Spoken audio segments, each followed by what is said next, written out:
ॐ वाङ् मे मनसि प्रतिष्ठिता मनो मे वाचि प्रतिष्ठितम् आविराविर्मयेधि वेदस्य आणीस्थः श्रुतं मे मा प्रहासि अनेनाधीतेनाहोरात्रान् सन्दधामि ऋतं वदिष्यामि सत्यं वदिष्यामि तन्मामवतु तद्भक्तारमवतु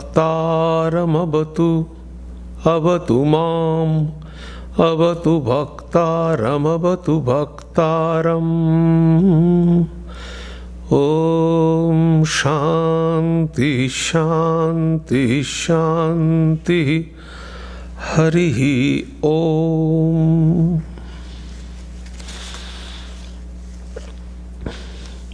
Om. May my speech be accorded with the mind. May my mind be accorded with the speech. O self-effulgent one Brahman, reveal thyself to me. May you both, speech and mind, be the carriers of the highest truth to me, to Brahman. May not all that I have heard depart from me. May I be able to join day and night through this study with Brahman. I shall utter what is verbally true. I shall utter what is mentally true. May that Brahman protect me. May that Brahman protect the teacher. May that protect me. May that protect the teacher. Om. Peace, peace, peace be unto you all. Good morning. This morning, I am going to speak on a very subtle and very sensitive aspect of spirituality. Although I have selected the premise to explain this very important and subtler part of spirituality, that is Sri Ramakrishna, but it may be applicable for any incarnation. I have mentioned earlier that although our concept about Swami Vivekananda is that Swami Vivekananda is an out and out Advaitin, but we can know from his writings and teachings and classes that he emphasized the incarnation. The concept of incarnation is for the devotional path. But Swamiji's different writings, lectures, classes, we have seen that Swami Vivekananda emphasized incarnation in spirituality, especially when the question of spirituality comes. When the question of spirituality comes, Swami Vivekananda emphasized very strongly about the activities of incarnation. There may be another reason why Swami Vivekananda emphasized incarnation. It was because of the Christianity. He taught in this country And we know here in the United States, the influence of Christianity is very powerful.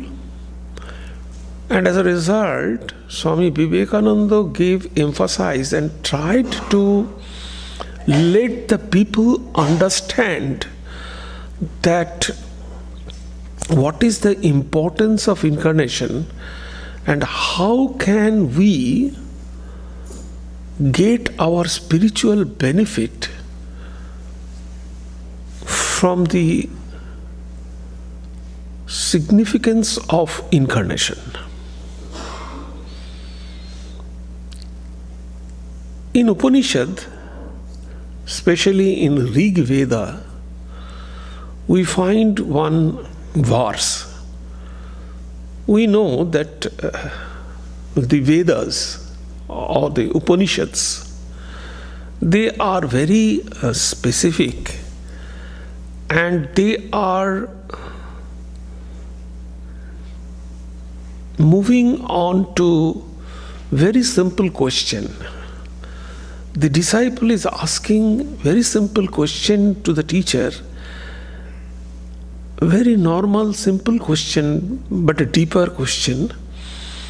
And the teacher is replying and analyzing this question.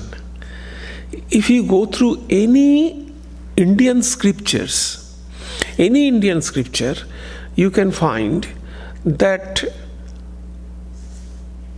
all the scriptures, they are composed in this mode, the conversation mode, the question and answer. So this, in Rig Veda, one question is Kasmai Devaya Havisha Vidhema. Very simple question. It is the Sanskrit term Kasmai Devaya Havisha Vidhema. You know, in Vedic period, the main mode of ritual or the religious practice is offering oblation in the fire sacrifice. And when the disciples, they are offering oblation in the fire sacrifice, they are asking this question, Kasmai Devaya, who is that deity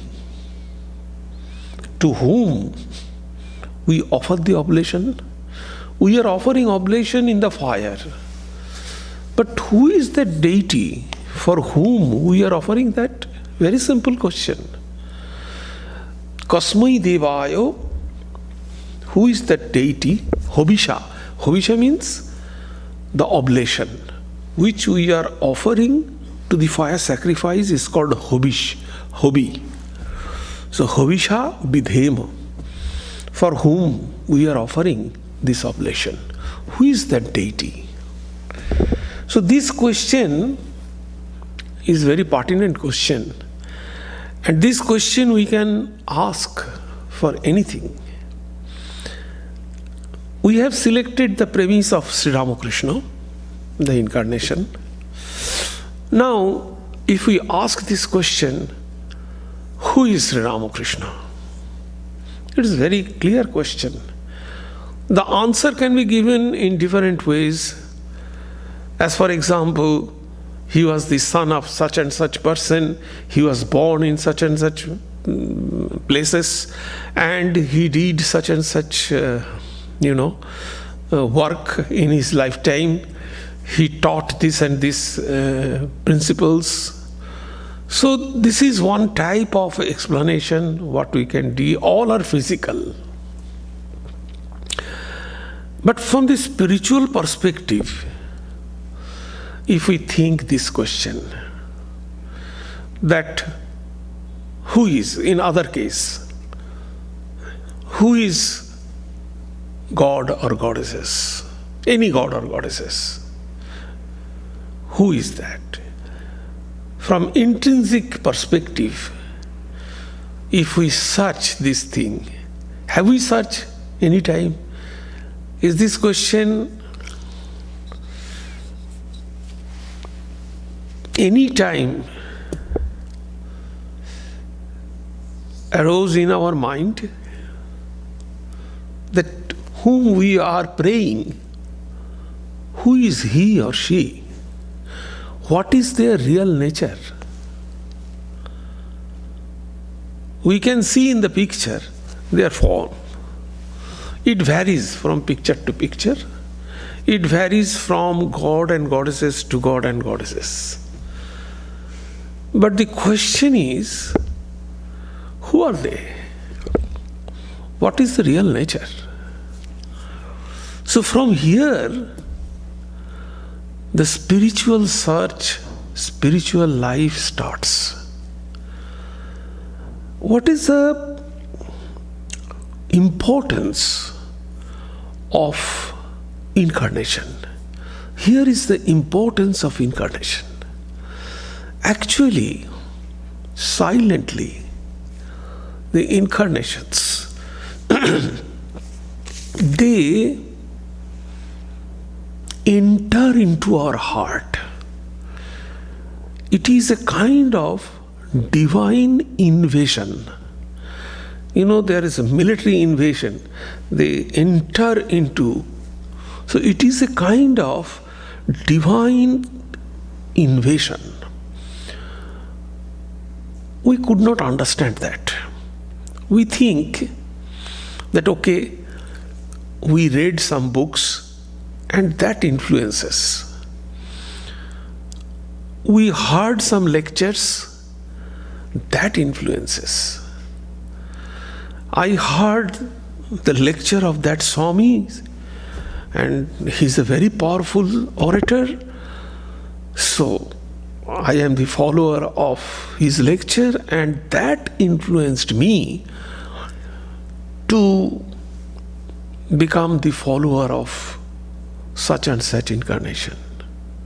But actually, or I used to go to that temple and then I became the follower of, I liked it, I became the follower of that God or that incarnation. But actually, the power of incarnation, they enter into our heart. And there is no way we have to move on to that. Swami Vivekananda gave a beautiful example. Swami Vivekananda explained it in his Bhakti Yoga, the book. He explained it in this way, that it is a kind of whirlpool. You see, if water is a kind of rotate in this way, and if you just drop a small piece of paper, what will happen? The piece of paper rotates, and ultimately the force take it down at the bottom. The rotating force takes it down at the bottom of the container. So it is just like that. It's a kind of whirlpool. The person who by chance comes into this force of whirlpool, he or she has no way to go down there. This is the power of incarnation. We cannot understand that. Perhaps our mind, it says that some external things, because we do not have that mind to think deeper level. So we think we used to go to this temple, we heard the lecture, we have gone through this book, and those are the causes because we are here. But it is not. So this is the power of incarnation. Now, there are two ways. One, Kasmai Devayo Hovisha Vidhemo. If we ask the Vedic rishis, they followed the path of knowledge. So for them, there is a different path. But who are accepting the incarnation, for them the path is bhakti. Now let us see how from this question we can explore in the path of bhakti. So if we consider who is Sri Ramakrishna, generally Sri Ramakrishna asked two questions to his devotees, and his teachings and his instruction is very clear in those two questions. One day he asked M, the author of Gospel of Sri Ramakrishna, let me ask you something. What do you think of me? How many anhas of knowledge of God have I? Not only M, he asked this question to many devotees, that what do you think about me? So he asked this question because it has twofold purpose in asking this question. In the first place, the answer he got have him an insight into the working of the disciple's mind. So he could understand the state of disciple's mind, that here my disciple is now, whether in the gross material side or they are trying to understand the intrinsic nature, the real nature, the spiritual nature of Sri Ramakrishna. So from this point, he tried to understand the disciple's mind.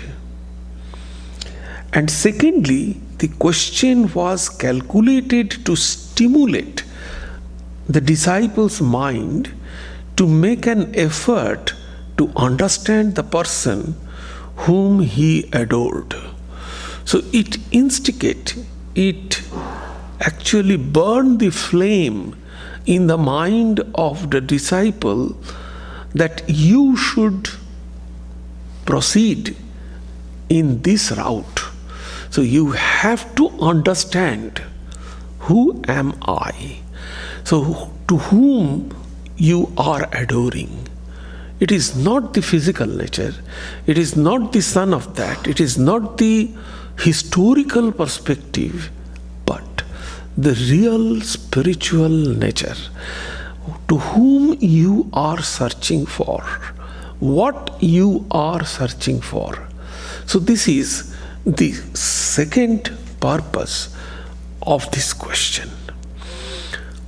So generally he does this, and Girish Chandra Ghosh, one of the disciples of Sri Ramakrishna, he once requested Swami Vivekananda to write the life of Sri Ramakrishna. And in reply, Swamiji said, ask me to dry up the ocean, I shall do that. Ask me to pulverize the mountain, I shall do that. But please don't ask me to write the life of Sri Ramakrishna. And he said,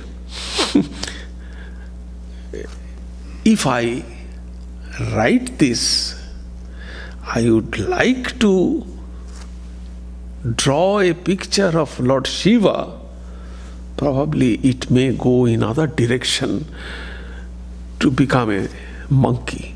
So I am not competent to draw the picture, to write the life of Sri Ramakrishna. Just imagine, even a person of Swami Vivekananda's eminence felt so difficult about his understanding of his master. But the truth is, more often than not. So, this adoration, generally, people, they are a little bit averse for the ritualistic practice. It says that, okay, ritualistic practice has no. But this ritualistic practice, it is actually an aspiration, I would say that it is the long time aspiration in the heart of disciples. So when the devotee's heart, the incarnation enters, they feel an urge to adore their beloved, to adore their chosen deity. And this timeless aspiration of their hearts, that actually transformed into the rituals. So ritual is a kind of expression of timeless aspiration of devotee's heart.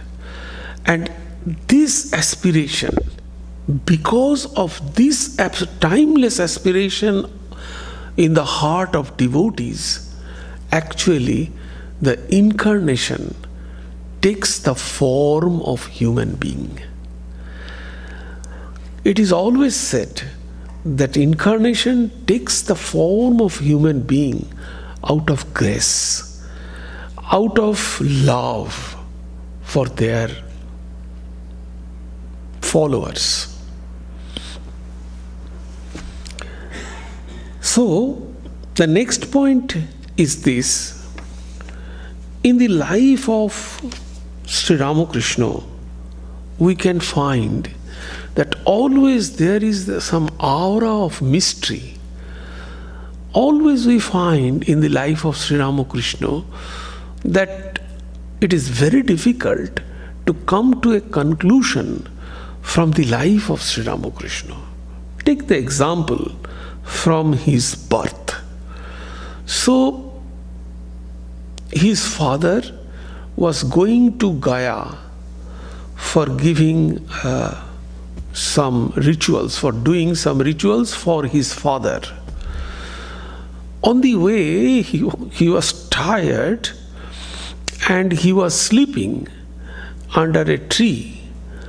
And suddenly he had a vision that Lord Vishnu came down from the tree and said, I am coming to your family as your son.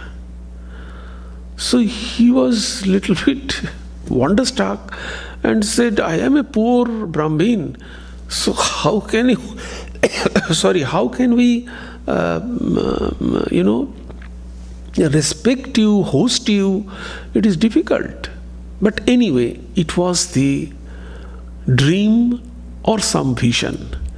Almost at the same time, Sri Ramakrishna's mother, she had an experience in Kamarpukur.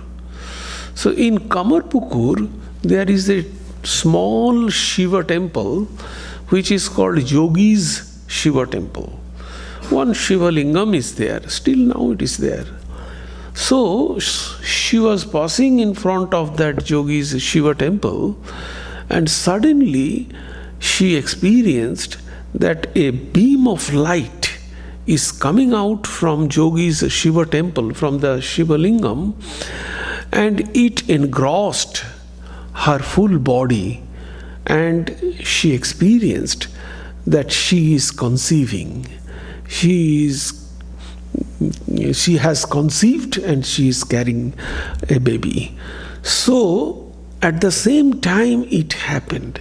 Now, if you come to a conclusion from these true experience of Sri Ramakrishna's parents, whether Sri Ramakrishna was the product of Vishnu's grace or Shiva's grace, or the combination of two. Secondly, he came to Dakshineshwar and his boyhood was full of mysterious experience and events.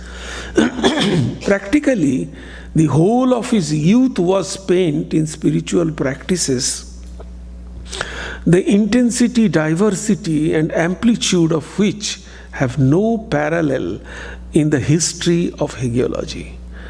Those who came to teach him remained to adore him. Whoever came, you see, and they came out of the blue, and one after another. And surprisingly, within 3 days, he could attain the highest attainment through that path. So, the halo of divinity that he radiated was patent enough to even some of the great scholars of the day who openly declared him to be an incarnation of God. He drew his disciples and devotees to him with an irresistible power, and to each of them he revealed himself in a different ways. Take the case of Mathur Babu. So what Mathur Babu saw in Sri Ramakrishna? His patron Mathur Babu saw him Shiva and Kali. When she is going one side, then Mathur Babu is seeing Kali, and when he is coming from the other side, then Sri Ramakrishna saw him as Shiva. To his teacher Bhairavi Brahmani and some householder disciples, he was none but Sri Gauranga. To the great devotee known as Gopal's mother, he was little Krishna. Swami Vivekananda saw him the fulfillment of his highest ideals. Once he had an experience in which he saw Sri Ramakrishna as Gopi, Radha, and this profoundly influenced his life. In the sacred shrine of Jagannath at Puri, Swami Turiyanandaji had a vision of Sri Ramakrishna as that deity, means Jagannath. Swami Shivananda saw him as Shiva in a vision which he had in Benares. Swami Abhedananda had a wonderful spiritual experience in which he saw all the great incarnations and deities merging in the person of Sri Ramakrishna. This capacity to assume diverse divine forms is a special attribute of Sri Ramakrishna and marks him out among the great incarnation and prophets of the world. But this only thickens the mystery that envelops his real nature.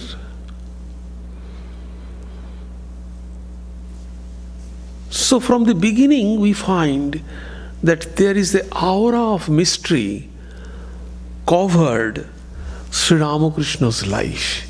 If we think who is Sri Ramakrishna, again, Kasmai Devayo Vishavidemo. So there is a kind of mystery which envelops Sri Ramakrishna. Then, in another occasion, Sri Ramakrishna is asking M. Nobody is here today.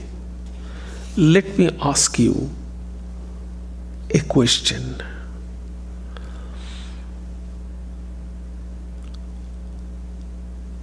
There is an infinite field and there is a wall. In that wall, there is a small hole, and you can see the part of the huge field from that hole. And slowly the hole is increasing, and you can see the more and more parts of the field. Then, up to this, Sri Ramakrishna asked him, "What have you understood from this?" Then M replied, "Yes, you have told me the same thing on the other day. The whole is you." Sri Ramakrishna was very pleased. Yes, you have understood this. So Sri Ramakrishna is directing the part. What happens? Let me give you another example. One of our Swamis, I forget the name. I forget the name who gave the tune. Swami Premeshananda is a very respected Swami in our order. He wrote a song on Sri Ramakrishna. The song says in Bengali, I can translate it. It is said, Arupo Shayore Lila Lahori. Arupo means which doesn't have any rupo. Shayor means a huge lake. So the lake doesn't have any rupo, any form. Lila Lahori. Lahori means the waves. The waves is nothing but lila. It is a form. Wave has a form.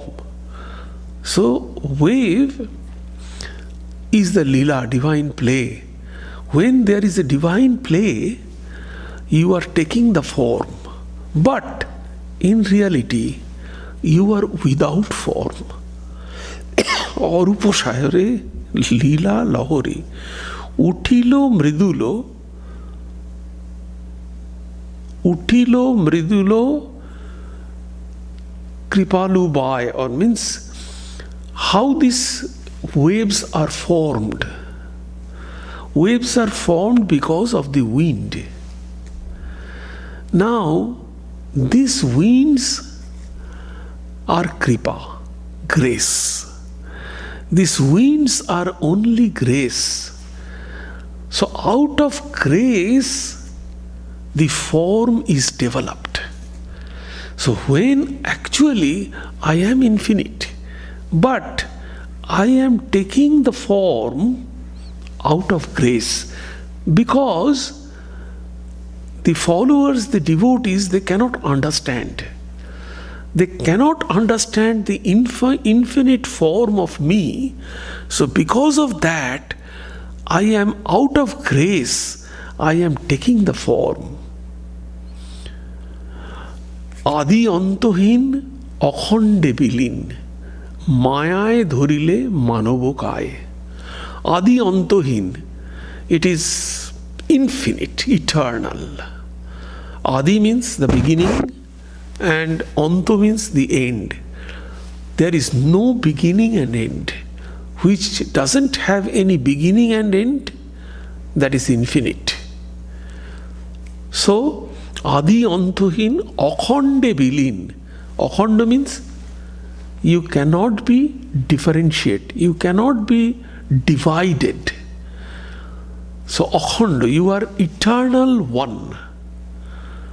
Adi Antohin Akhande Bilin Mayay Dhorile Manobokai. So, you took the form of human being out of Maya. So only out of Maya, only out of Maya you assumed the human form. So this is the song. And when Mahapurush Maharaj heard this song in Shillong, it happened in Shillong. Mahapurush Maharaj, at that time he was the president of the order. So when he went Shillong, he heard this song and he went into Samadhi. And he said that who wrote this song explained exact Sri Ramakrishna's picture. This is real Sri Ramakrishna. And probably he said that he would have some realization. So, this was the thing. So, what does all this means? All these are directing only one side, and that is revealing what is Sri Ramakrishna. What is Sri Ramakrishna then? He himself is saying it is a whole Hindi. So that means through Sri Ramakrishna's form, through Sri Ramakrishna, it is a small whole. Then slowly it is enlarging. What does it mean? And through that we are seeing the infinite field. That means when we are first see the picture of Sri Ramakrishna, it is a kind of small hole through which we ultimately cannot see the infinite, formless, intrinsic nature of Sri Ramakrishna. Then slowly, out of our devotion, love and aspiration, this whole is slowly increasing. And when it is increasing, actually this form is vanishing. And we can see the infinite, formless Sri Ramakrishna. So that is the real nature of Sri Ramakrishna.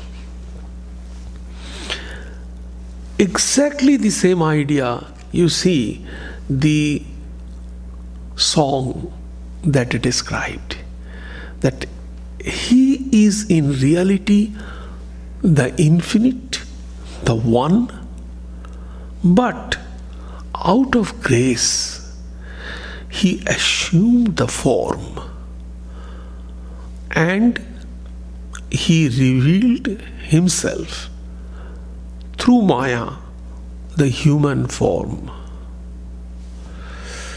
So, this is the real Sri Ramakrishna. And actually, if we go through the incarnations, this is the advantage of incarnation. Why Swami Vivekananda emphasized to take the help of incarnation in spiritual life is this, that we can love. Love is our innate nature. we cannot diminish or increase our love. Love is always there. We cannot create our love. As we cannot create our consciousness, we cannot increase our consciousness, we cannot diminish our consciousness. Exactly in the same way, we cannot diminish love. When we are born, love was innate. Love was already embedded in our heart. So we have not created love. Love created us. So it is because of this love. When love increases, then we find that the whole enlarges. And slowly, we are visualizing the infinite Sri Ramakrishna, from finite to infinite. That is the process of our sadhana. So starting the question with this, Kasmai Devaya Hovisha Vidhemo. But Sri Ramakrishna is unknown, but it is not that he is unknowable. If an aspirant really try to understand, really try to know any incarnation, they can. So Swami Abhedananda ji, he wrote a poem on Sri Ramakrishna and on this aspect. And he wrote, Tattam Devo Najanami Ramakrishna Tava Prabha. It is very simple Sanskrit. Tattam Devo Najanami. I don't know what is your tattva. Tattva means the significance. Tattva means the real nature. I don't know. Tattam Devo Najanami Ramakrishna Tava Prabha. Hey Prabhu Ramakrishna, I do not know what is your real nature or what is your tattva. Yadrishi kripa sindho tadrishayo namo namo. So Jadrishoshi kripa sindhu. Unless out of kripa, out of grace, if you don't reveal yourself, we cannot understand you. Yadrishoshi kripa sindhu tadrishayo namo namo. As you reveal yourself, so we understand you. The same thing happened once. Turiyananda ji, from the beginning, he was Advaitin. When he was 10 years old, he memorized Bhagavad Gita and some of the Upanishads. He was out and out Advaitin. One day, Sri Ramakrishna taught them, in different ways. Sri Ramakrishna taught them. One day, suddenly, Sri Ramakrishna tightened his dhoti, the cloth that he wore. He tightened dhoti and made it shorter, like a wrestler. And suddenly, he tried to attack Swami Turiyananda and sang this song.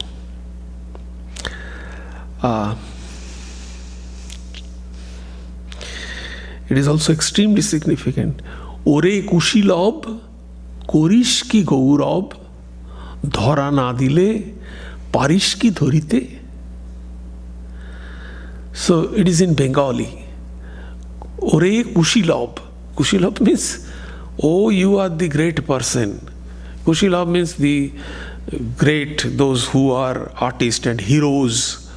So they call in Bengali Kushilabh. So, Ore Kushilabh, Korish ki Gaurab. So what kind of pride you have?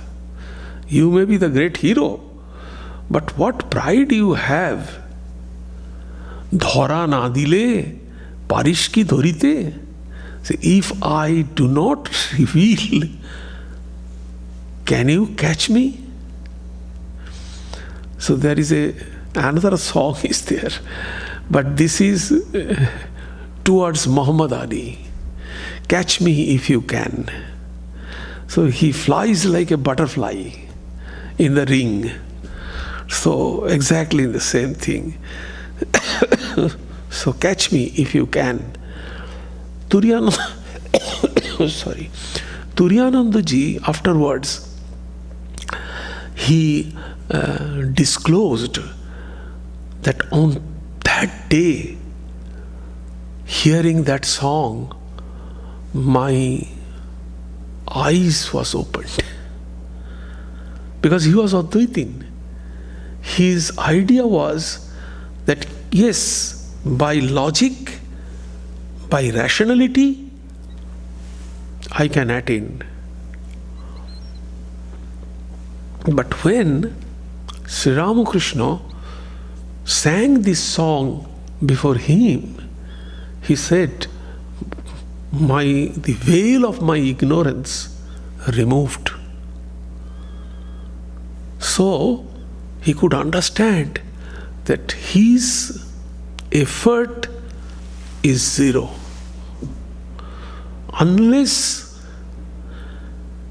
God reveals himself or herself, we cannot.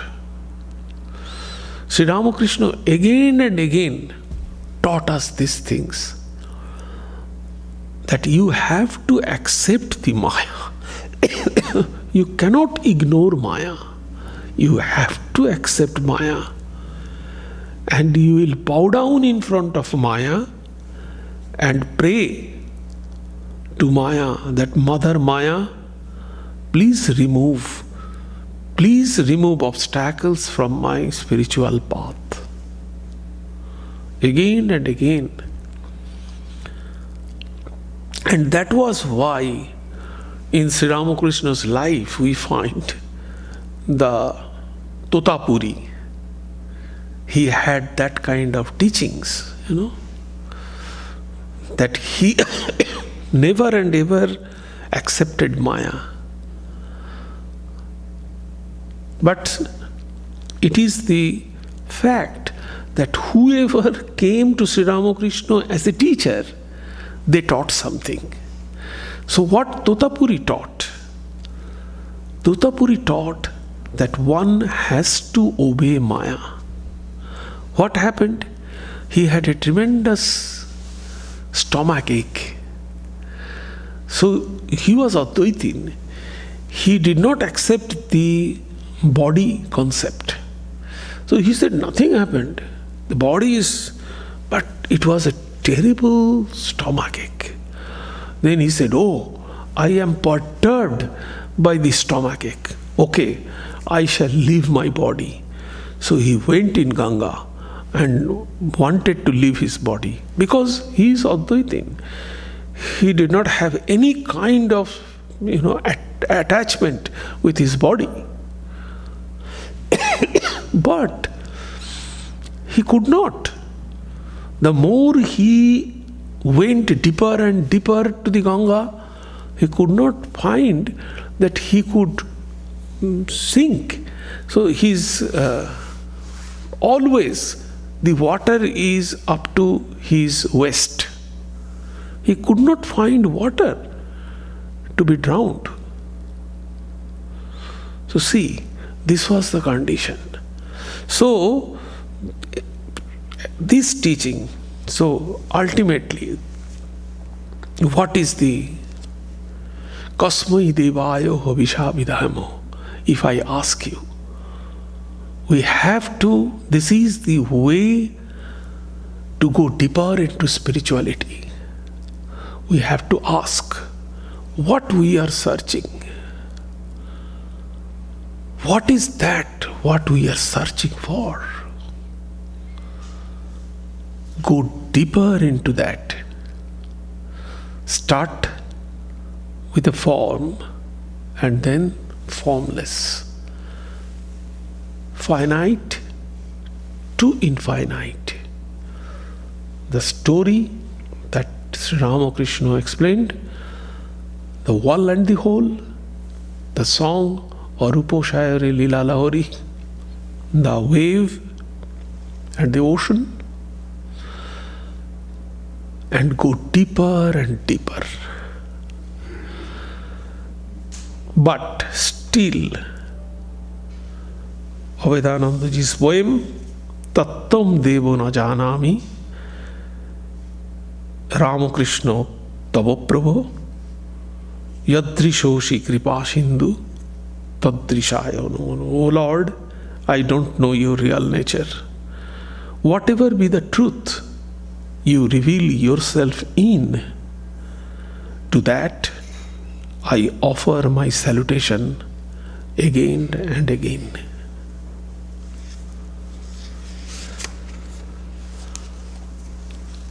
Any question?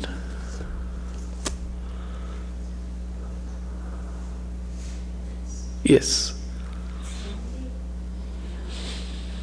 What was the name of the Swami who said wrote the song in Shillong? Premeshananda.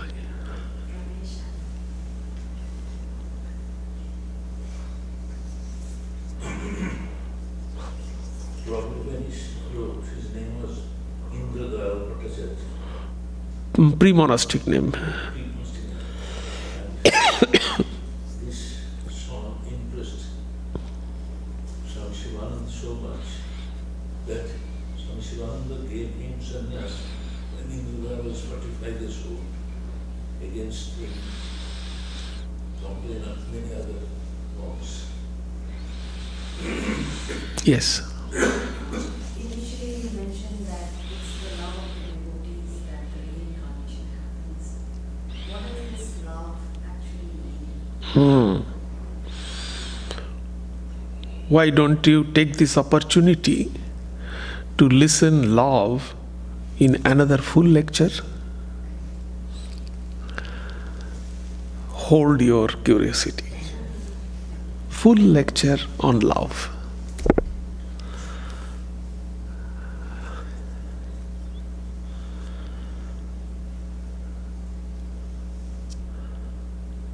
Any other question?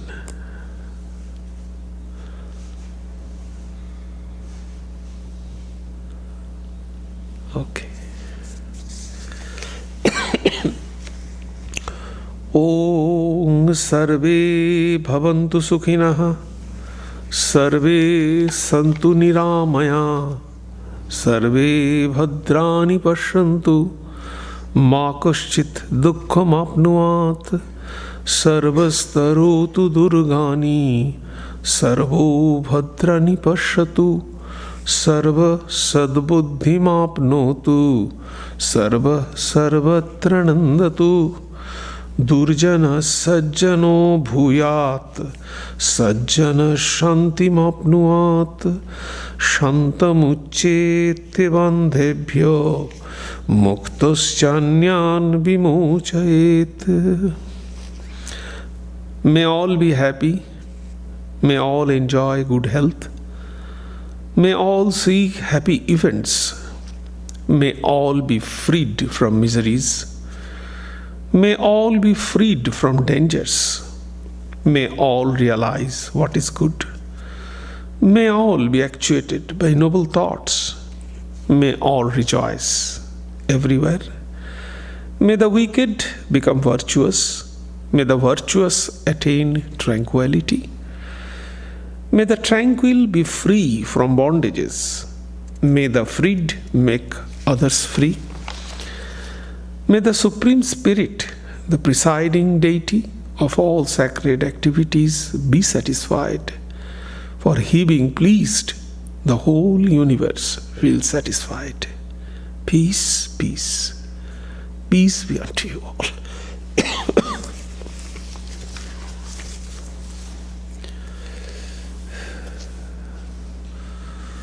So our next program will be on 4th of July and 5th of July will be in San Ramon. And this is the last lap. So please inform your family, friends, everybody to buy the tickets. So this is the last lap of the tickets. Only 1 month more. So please tell everybody to honor Swami Vivekananda.